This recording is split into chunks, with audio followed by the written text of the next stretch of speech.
Bien, hermanos, gracias por estar aquí. Seguimos con mis notas de escritura narrativa. Espero su escritura esté saliendo de lo mejor y se estén divirtiendo con esto, que al final del día es lo más importante. El día de hoy es un tema un tanto sí denso. Es un tipo de tema que es muy importante marcar más si quieres ya especializarte en esto. Si quieres trabajar realmente de esto, es una situación muy importante. Y estoy hablando de las formas de hablar. Se escucha un poco extraño, ¿no? Que las formas de hablar sea algo tan importante en la escritura. Después de todo, diferentes tipos de lugares, diferentes formas de hablar, ¿verdad? Pero es precisamente por eso. Las formas de hablar, a grandes rasgos, hermanos, sí, podemos discutirte un rato de que, ok, en una película, ¿cómo distingues a unos personajes? No, pues la forma en cómo se paran, cómo se comportan, hasta cómo ven, cómo se tratan con otras personas. La forma de hablar o la forma de comunicarse de manera física, sin palabras, es muy palpable en series animadas, en películas, en animación, en todo lo que tú quieras. Pero en la forma escrita, la única manera directa de distinguir a un personaje de otro en un sistema o en un ambiente o en un evento es directamente de la forma en cómo se expresan, la forma en cómo hablan. Es por eso que es vitalmente importante el distinguir. Y si te fijas tú, si buscas entre los grandes autores, habrá momentos en que haya diálogos que ni siquiera ocupan ponerte, lo dijo Pedro, lo dijo Juan, y tú rápidamente distingues quién dijo qué cosa. ¿Cómo lo distingues? Por las expresiones que utilizan, por el tema que están hablando, por la forma en cómo se comunican, por toda una gran cantidad. La situación es que tú distingues a cada persona simplemente por el diálogo que ellos dicen. Entonces, ¿qué cosas distinguen esto? Fácil y rápidamente, hermanos, podemos irnos al ejemplo de, por ejemplo, si tú ves a Yoda de Star Wars tiene una forma muy inmediata de cómo hablar. ¿Cómo habla? Siempre lo pone todo como frases al revés. Hacerlo debes tú, que ya básicamente se convierte en no. Tú inclusive afuera del ambiente de Star Wars, si ves a alguien hablar de esa manera, rápidamente tu mente dice, así habla Yoda, así habla Yoda. Inclusive expresiones muy marcadas del personaje que utiliza, un tanto como tics nerviosos. Por ejemplo, en la serie esta animada de Naruto, esta japonesa, ¿qué dice, no? Naruto siempre termina con la frase, date maño, o inclusive en inglés creo que es believe it, y en español es créelo, ¿no? Entonces, eso cuando tú ves que alguien termina con esa frase, aun cuando no está en escena, o cuando no está, o inclusive están diciendo a otra persona, tú dices, ah, ok, a lo mejor eso fue algo que dijo este personaje, fue algo que dijo esta otra situación. Y esto es lo más explícito como tal. No necesita ser tan extremo como puede parecer. No, puede ser algo tan sencillo como expresiones pequeñas, cortas, o la forma en la que hablan, ¿no? Si tienes cinco personajes, ¿no? Digamos, en una party de un mundo de fantasías, tienes a un priest, a un santo, a un monje, ¿no? Tienes a un monje. Tienes a un asesino, ¿no? Este clásico arquetipo de persona con su bandana, con su oculto, con sus dagas, todo eso. Y tienes, ¿qué te gusta? Un caballero. Los tres por sí solos, solamente por definición, van a hablar muy diferente, ¿no? El monje va a hablar con una tonería así como si fuera lo más alto, santo y sabio. Va a ser muy sabio. El asesino, depende cómo lo quieras trabajar, pero por lo general, el asesino va a trabajar más o va a hablar más con esa situación de, ah, ok, no, tenemos que matarlos, ay, tú y tus problemas, ay. O sea, muy desarreglado, muy preocupado por sus propios asuntos, va a estar atacando a las personas, va a estar siempre a la defensiva. Y el caballero, dependiendo de la persona con la que habla, puede hablar diferente. Si habla con un granjero, si habla con una persona de alto nivel, una persona noble, te das cuenta que el caballero habla o cambia su forma de hablar. Le va a hablar más de usted, cómo está, se encuentra bien mi señoría, se encuentra bien mi señor. Y si habla con un rufián, si habla con el asesino, si habla con algún tipo de ladrón, va a hablar de manera muy diferente. Va a hablar de, ah, ok, tú quieres, tú basura. Entonces, aquí ya vas viendo tú que cada personaje o cada persona puede tener distintos. Y estos simplemente son arquetipos muy básicos. Dentro de los caballeros puede haber caballeros que sean altaneros, puede haber caballeros que sean más nobles, puede haber caballeros que inclusive sean doble filo, que sean shapeshifters, por así decirlo. Depende de la historia y depende de los personajes. Es por eso que es muy importante también lo que hicimos al comienzo sobre definir a nuestros personajes, que poníamos toda una tabla. Puedes checar ese video si quieres. Tenemos toda una tabla entera de cómo llenar la información y eso nos va a permitir, al tener backstory, un caballero que creció siempre en casa de nobles va a hablar muy diferente a un caballero que fue primero un granjero y después se lo llevaron a la escuela de caballeros y ahora está entrenando, está batallando entre todo este tipo de jazz. Entonces, ay, Fer, perdón, hermanos, disculpen, qué cosas afectan la forma de hablar de un personaje? Bueno, realmente es una gran combinación. Aun cuando tu mundo sea utópico, aun cuando tu mundo todos tienen el mismo nivel educativo, todos tienen el mismo sistema de enseñanzas, inclusive tienen el mismo nivel económico, aún así existen varias características que pueden diferenciar la forma de hablar de un personaje a otro. Por ejemplo, una muy rápida y muy sencilla que siempre debe estar en todos los sistemas es la edad.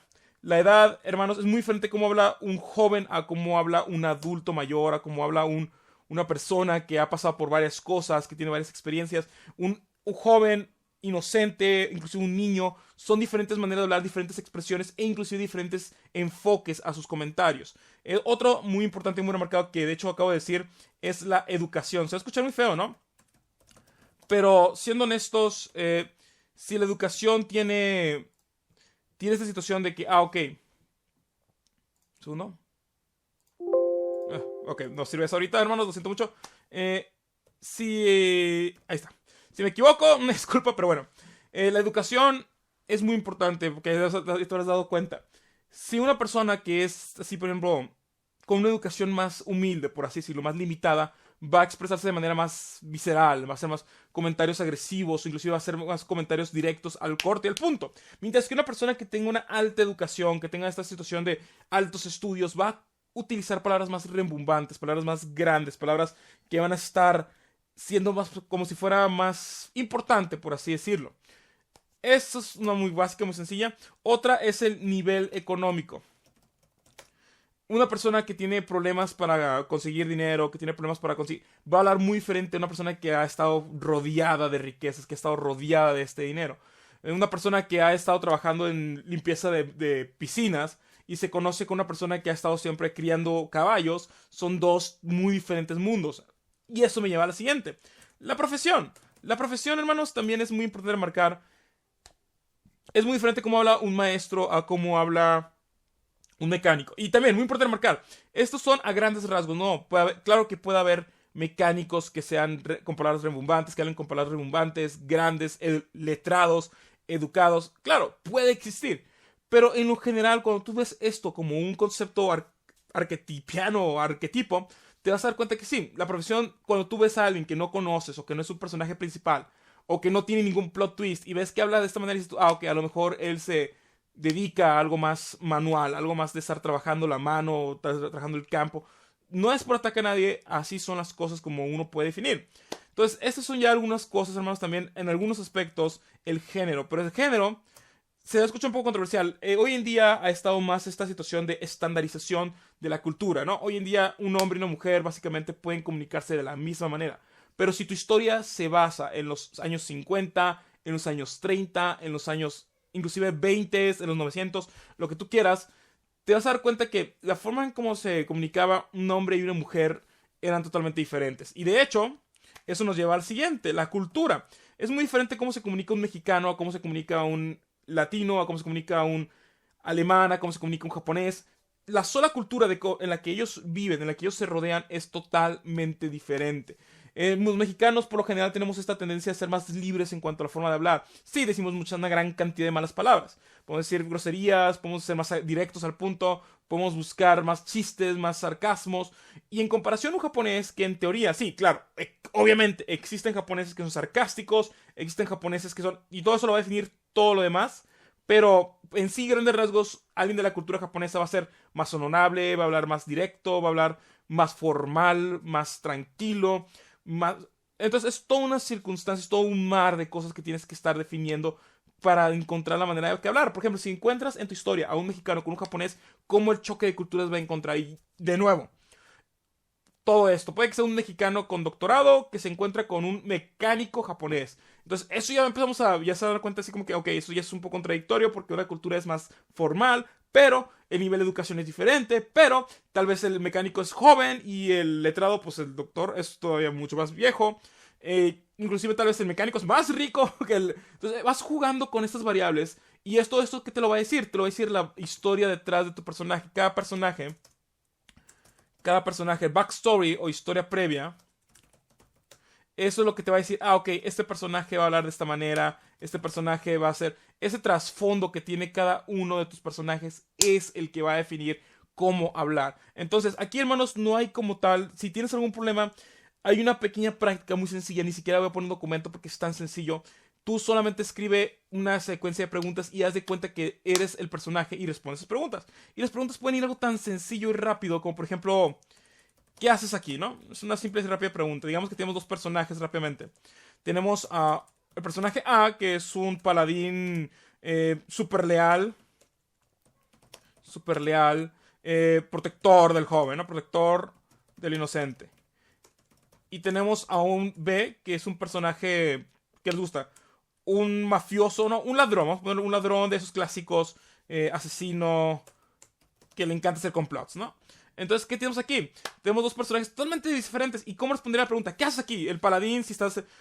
¿qué haces en la metrópoli, ¿no? ¿Qué haces en la metrópoli? El paladín te va a responder, defendiendo al inocente joven, defendiendo a este, siendo leal a la reina, o tengo mi labor. Una situación que él va a estar reclamando. ¿Cuáles son sus valores? ¿Qué está haciendo él bien, lo correcto, la justicia? Y en contraparte, ¿qué va a hacer el asesino? ¿Cómo va a responder un asesino? El asesino va a responder, ¿qué te importa? Oh, cosas mías, no te preocupes, nada que te moleste. Ni te darás cuenta cuando me fui. Y así vas añadiendo cosas. Es un simple ejemplo. Puede ser esta una secuencia de preguntas, pero siempre que te hagas la secuencia de preguntas, hermanos, contéstalas como el personaje. Piensa qué respondería el personaje, no tú, el personaje. Por eso es muy diferente al backstory o todo el formulario que llenamos básicamente en la otra parte. Entonces, hermanos, esto es un aspecto que tienes que tener muy importante. A grandes rasgos, ¿cuáles son las formas más rápidas de hacerlo? Pues con una frase en específico, algún tipo de tic nervioso que tiene la persona al decir o hablar. Pero cuando ya eres experto en esto, cuando ya eres y puedes buscar libros de alto nivel, de Brandon Sanderson, de inclusive J.K. Rowling, de todo ese tipo de cosas, tú vas a leer y te vas a dar cuenta que cuando ya tienes este nivel de expertise, este nivel de maestría, por así decirlo, te vas a dar cuenta que solamente leyendo el diálogo, ni siquiera tiene que tener un tic nervioso, ni siquiera tiene que tener una situación de una frase específica, no. Solamente sabiendo cómo respondería el personaje, tú puedes distinguir quién dijo qué en cada situación. Y eso es lo más importante, ese es el nivel experto. Una vez que logras hacer esto, este punto lo tienes perfectamente controlado. Bien, hermanos, eso es todo por el momento. Ese es un aspecto que tienes que tener en cuenta. Las formas de hablar de cada personaje deben ser distintas, o al menos lo suficientemente distintas para poderlos distinguir entre uno y otro. Es vital porque en la forma escrita, novelas, cuentos cortos, todo ese tipo de jazz, es la única manera real y directa que tenemos de distinguir a un personaje de otro. Así que, sin más que decir, hermanos, muchas gracias a todos los que han apoyado este canal. Les agradecería que si te gusta este tipo de contenido, o si te gusta el contenido del canal, le dieras un subscribe al canal. Estoy batallando mucho para hacerlo, expandir más el canal. Así que, ahora sí, sin más que decir, nos vemos la próxima. Adiós.